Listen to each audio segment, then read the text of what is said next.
Well, it's spooky season. Might as well do at least one top 10 that fits the spirit of the season. So, slashers. When you think of slashers, what do you think of? You tend to think of the classics. Michael, Jason, Freddy, Chucky, Leatherface, Ghostface. The usual suspects. And I could go here all day and rank all the classic slashers. Easily.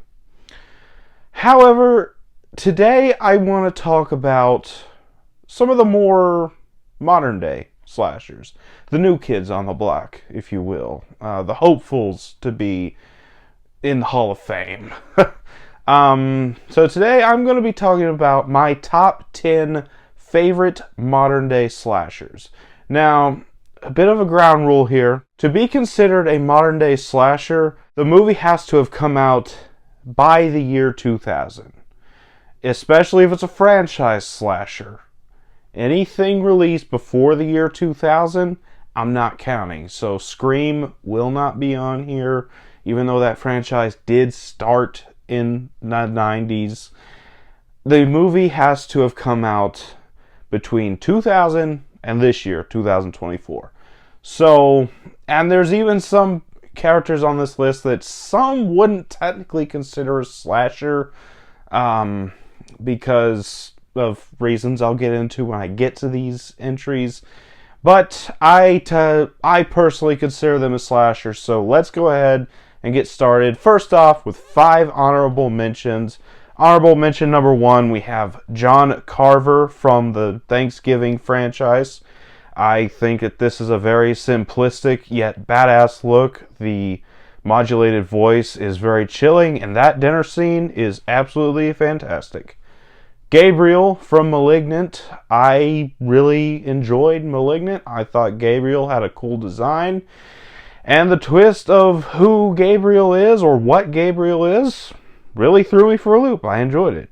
The Grabber from The Black Phone. Ethan Hawke really nailed this character. I would have loved to see him do more roles like this, and I hope to see him back in the sequel. The Collector from the Collector franchise. This is a very underrated cat and mouse slasher series. I am so glad the 3rd movie is finally happening, and this is a badass underrated slasher worth checking out. And finally, we have Pearl from X and the titular film, Pearl, played by Mia Goth. Very badass character. I really loved her performance in both movies. I thought she killed it. So, that was the honorable mentions. Let's get into the top 10. And number 10, I'm going to put The Strangers. And I know there's not a lot of people who are huge fans of this franchise, but I still think that the main trio of killers in these movies is really fun. They are very simplistic designs. You got Sackhead, Dollface, and Pinup Girl. But I think that they're very effective looks. I really love the Manson cult inspiration that these movies have. And I really like their simple motivation. They attack you because you're home. So, yeah, The Strangers, number 10. Number 9 is going to be The Man from Hush. Hush is a very, very underrated slasher flick. I think that this is yet another simplistic design, but I think that he's a very, very good killer. He's very intimidating, and he's very effective in giving me the chills every time. I'm so glad this finally is getting a 4K release from Scream Factory after Netflix lost the rights and it hadn't been streaming for a while. It's finally available on digital. I'm so happy to be finally getting a 4K here soon. So yeah, The Man, very effective killer, very creepy. He's here at number 9. Number 8, and this one can be debated, but I'm going to put Longlegs from the new film Longlegs. Nicolas Cage absolutely nailed this role. Now, some people would argue he's not even a killer because he never killed anybody in the movie. Might be true, but he did set all the dominoes in place for all the murders within the movie to happen, And Nicolas Cage, like I said, is just absolutely chilling in this role. This is probably his best performance in years, and that's coming from someone who has loved almost every Nick Cage performance. He's absolutely fantastic here. So you can debate whether Longlegs counts as a slasher or not. I personally count him, so he's here at number 8. Number 7, and some people might even debate this one, but I think it's very clearly he's a slasher. I'm going to put William Afton from Five Nights at Freddy's, the movie. I didn't count game slashers because that would just be a whole different list. But I really, really loved Matthew Lillard's performance as William Afton.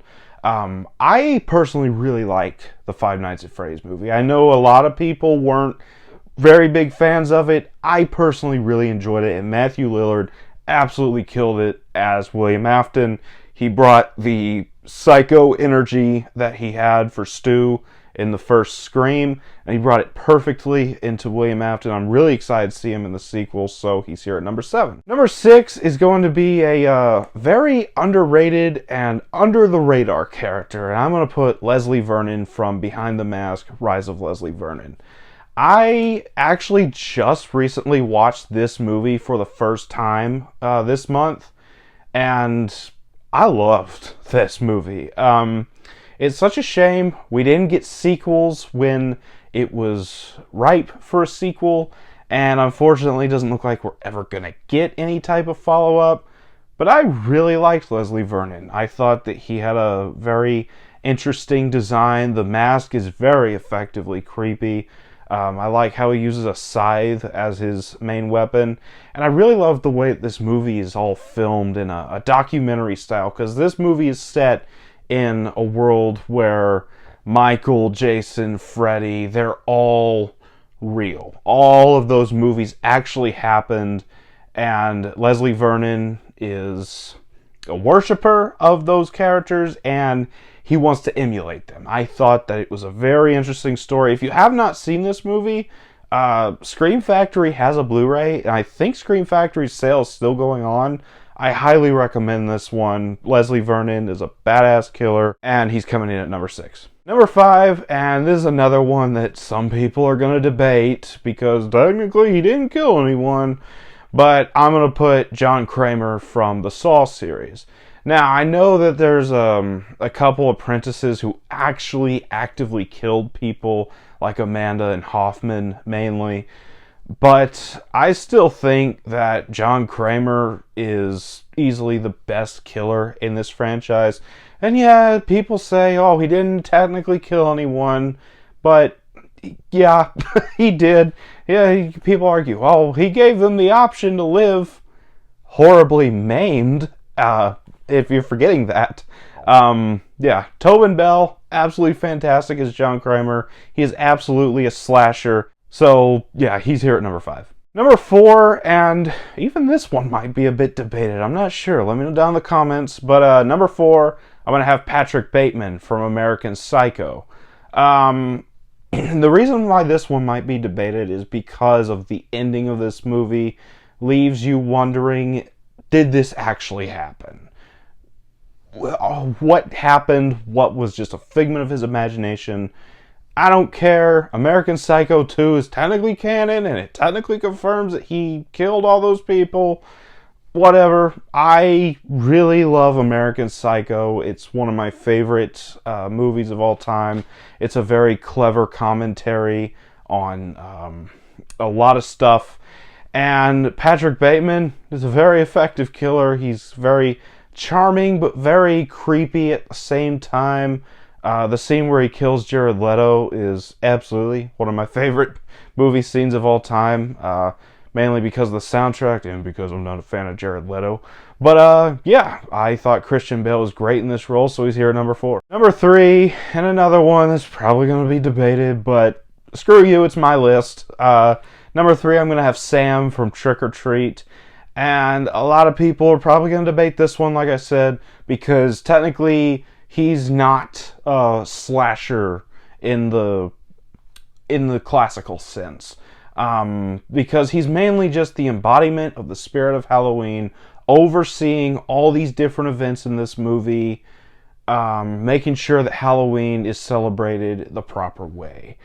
And with all that in mind, sure, he's not a slasher, but that opening kill really sells the point that he deserves to be on this list. That opening kill where he shoves that lollipop through that woman's mouth, absolutely brutal. I love that whole scene, and that's why he's a slasher to me. Also, he's adorable in a weird type of way. It's like a little kid with a pumpkin head. I don't know. I like Sam. I love Trick or Treat. It's one of my favorite movies to watch around this time of year. So he's here at number 3. Number 2, and honestly, I debated if I wanted to do all 3 of these characters or just one. But screw it, I'm going to do all 3, and that's The Devil's Rejects from The Devil's Rejects. And this is a sequel to House of a Thousand Corpses, and they're a part of a much bigger family. But Devil's Rejects leaves just these 3. Baby, Captain Spaulding, and Otis. And I thought they were all effective. Effectively badass, effectively menacing, effectively creepy. I love The Devil's Rejects. It's one of my favorite movies of all time. I watch this trilogy every October. It's what I always kick October off with. Unless there's something else corresponding with the opening of October. I always watch House of a Thousand Corpses, Devil's Rejects, and then 3 from Hell, the first 3 days of October.